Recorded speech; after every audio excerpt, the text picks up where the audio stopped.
الزمالك كالعادة شرف جمهوره وعشاقه القهوة السادة، واستمر مسلسل نظيف النقاط ومش عارفين النزيف ده هيخلص امتى، واتسع الفارق بيننا وبين المتصدر ل9 نقاط كاملة. ازيك يا ليل؟ ازيك يا مصطفى؟ مش عارفة والله، زي ما انت بتقول كالعادة شربنا زي كل مرة بعد معسكر اعداد. توقعنا ليه ان هو النجاح، مفيش يعني اي فترة توقف زي دي كفيلة بإعادة توجيه وتشكيل بناء وبناء اي فريق من اول وجديد. كل الفرق يعتبر استفادت منها الا الزمالك، المفروض ان هو يكون اكتر المستفيدين لان عمل معسكر خارجي. احنا كنا اول الفرق اللي ما استفادتش من المعسكر ده، ما ظهرش اي حاجة، يعني ما شفناش اي نتيجة ايجابية خالص. مش عارفين بقى خلاص، يعني انا عن نفسي ما بقاش عندي امل، يعني انا حاسة ان انا كده هشجع الزمالك على الحال ده. شايفه ان هيكون في جديد، مش شايفه ان في مدرب فني. ده احنا في الاسبوع السابع وخسرنا 13 نقطه، يعني بجد بقى موقف بقى صعب قوي. يعني حتى كمان الجون يا مصطفى مش زي كل ماتش بيلعب بالمستوى بتاعه ده. انا حاسه ان زي ما يكون اسماعيل يوسف وسامي السيسيني قال لهم ما تلعبوش كويس قدام الزمالك عشان ده فريقنا. انا مش عارفه، يعني خلاص انا عن نفسي ما بقاش لي اي تعليق وما بقاش لي اي كلام، لا على لعيبه ولا على اي حاجه. مش عارفه بصراحه في المستقبل خلاص يعني. والله مش عارف برضه الأداء بس في الموضوع. احنا كنا في الاستاد أنا وأنت يعني، وشفنا اللي بيحصل وشفنا الجمهور اللي بيتحرق، وهنسمع والسامعين يعني اللقاءات اللي حصلت بعد المباراة. بس تعالى كده نتكلم الأول عن الماتش. ايه فكرة إن هنا الشيء يعمل تغيير واحد؟ تغيير غلط. مش فاهمينها. هو عمل تغيير واحد وعمل تغيير غلط. مفيش ربط ما بين خط النص والهجوم، دي كانت حاجة غريبة. أي نعم غاب عندنا التوفيق، ده كان بشكل واضح يعني. أكيد. التوفيق غاب في كذا كورة، كورة لميدو وكورة لحسن مصطفى.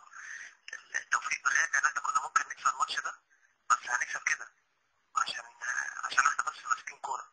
إنما مفيش هجمة منظمة اتعملت، مفيش جملة متفقين عليها، كل الهجمات بشكل عشوائي، مفيش أي ربط ما بين خطوط الملعب كلها، سواء خط الدفاع وخط النص وخط الهجوم. مفيش تفاهم واضح بينهم وبين اللعيبة، مع ان احنا المفروض كده دلوقتي في عز الدوري، يعني 7 ماتشات والاسبوع الجاي هيبقى الاسبوع الثامن، يعني خلاص اللياقة البدنية اتعملت دلوقتي والانسجام ظهر، ولعبنا ماتشات كتير وغلبنا كتير وتعلمنا كتير. المفروض دلوقتي بقى نبدأ نخش في الطريق الصح، بس لسه الظاهر ان احنا بنتعلم، الظاهر ان التكرار بيعلم الشطار. بس ما بيعلمنيش احنا على فكرة برضه يعني مفيش فايدة، يعني معرفش بالنسبة للتغيير. التغيير كان غريب قوي، يعني احنا وصلنا اللعيبة فضلت تسخن من الشوط الأولاني كده، من نص الشوط الأولاني لحد الدقيقة 30 من الشوط التاني. الراجل ما عندوش ثقة في أي حد من اللي قاعدين.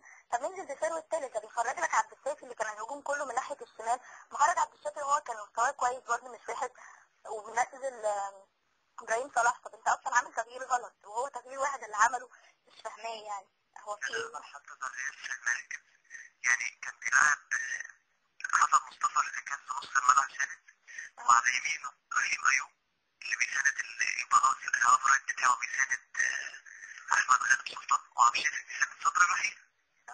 لما شال عبد الشافي اللي هو بيلعب برجله الشمال ونزل ابراهيم صلاح اللي بيلعب برجله اليمين، فراح جايب ابراهيم ايوب برضه اللي بيلعب برجله اليمين وحطه مكان عبد الشافي، وجاب ابراهيم صلاح حطه مكان ابراهيم ايوب. انت كده عملت ايه؟ انت كده طلعت واحد بيلعب بشماله كويس. جه في الماتش لما ابراهيم ايوب ناحيه الشمال مش قادر يأدي، عكسهم تاني، جاب ابراهيم صلاح ناحيه الشمال وجاب ابراهيم ايوب ناحيه اليمين، برضه ما عملش حاجه، والاثنين بيلعبوا برجلهم اليمين. هو لو كان عايز يعمل تغيير زي ده كان يطلع ممكن حسن مصطفى او ممكن يطلع ابراهيم ايوب. لو لقى ان ابراهيم ايوب شغال كويس خلاص يبقى يطلع حسن مصطفى. هو كان لازم حد يعني حسن مصطفى ابراهيم ايوب او اكتر. مفيش واحد بيلعب برجل الشمال، هما الاثنين اللي بيلعبوا برجلهم الشمال في الفرقه كلها، واللي ماسكين الحته الجبهه اليسرى كلها، واطلع واحد فيهم، ما ينفعش. فحتى التغيير اللي اتعمل غلط.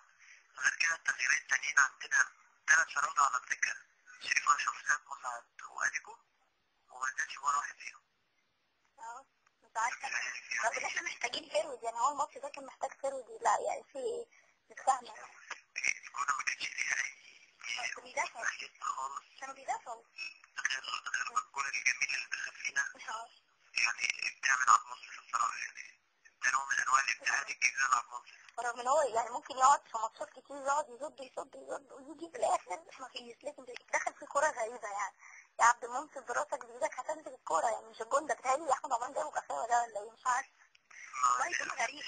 محدش عارف الجون دخل فجأة كده. لا الجون غريب. وفي ضغط الزمالك يعني كان 3 كور ضايعين جولين، وحسن مصطفى ضيع جول، وضغط الزمالك والزمالك يجي فينا جول من كورة كده غريبة يعني. بس هو ده اللي عودنا عليه نادي الزمالك يعني. انا شايفه ان هو ده الزمالك اللي احنا نعرفه يا مصطفى، يعني مش شايفه ان في جديد يعني.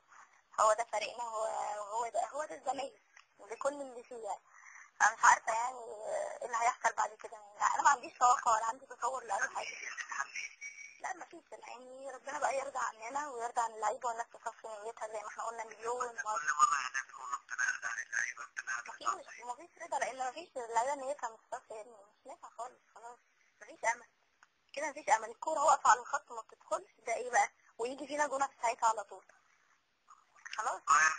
يعني الناس يعني ما كانتش عارفة، الناس اللي دخلت الاستاد النهارده كانت معشمة ان بعد فترة الاعداد والتقارير اللي بتيجي بقى يومية من دبي، واللعيبة منتظمة، واللعيبة بتنام بعد المغرب بتصلي العشاء غدا تاني يوم، و... و...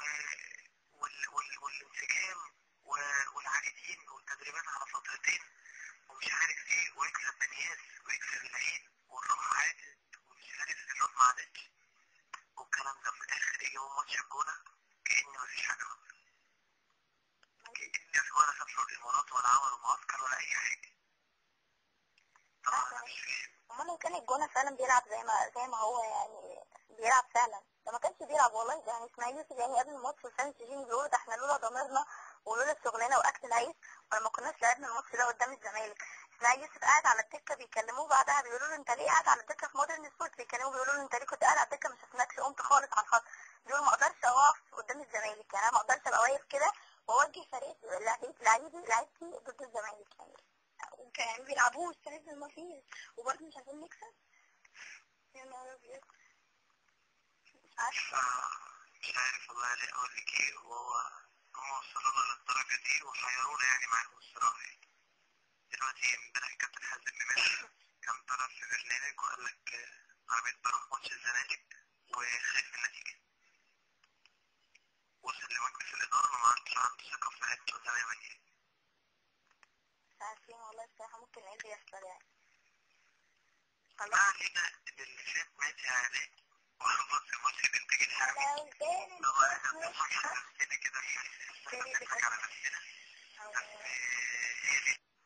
فعلا يا مصطفى تاني بنضحك على نفسنا، بس ما ينفعش يعني، ما ينفعش نسيب الفريق، واحنا مش مستحيل الجيل ده هو اللي هيمنعنا ان احنا نشجع الزمالك. فعادي يعني هنفضل نشجع، وعندنا ماتش الانتاج الحربي بكره ان شاء الله.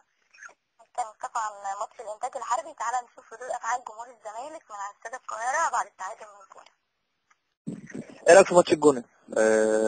ماتش الجونه كان ماتش متواضع في الاداء، الزمالك ما لعبش كوره كويس، ما قدرش ينفذ الخطه، كان اللعيبه متكاسله شويه، مش شايف ان هم بيلعبوا بحميه، مع انهم راحوا يعني دبي وعملوا معسكر كويس، بس مش عارف، ما حرام يعني اللي بيعملوه فينا، احنا تعبنا يعني.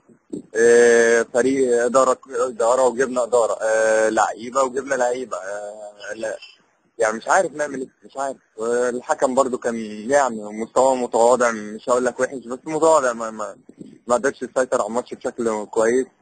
كان نفسنا الزمالك يعمل حاجة بس للأسف ما يعني خايب أملنا زي ما بيخيب أملنا ده. هتفضل تشجع وتروح للفريق تاني؟ هفضل، أصل حب الزمالك في دمنا يا كابتن.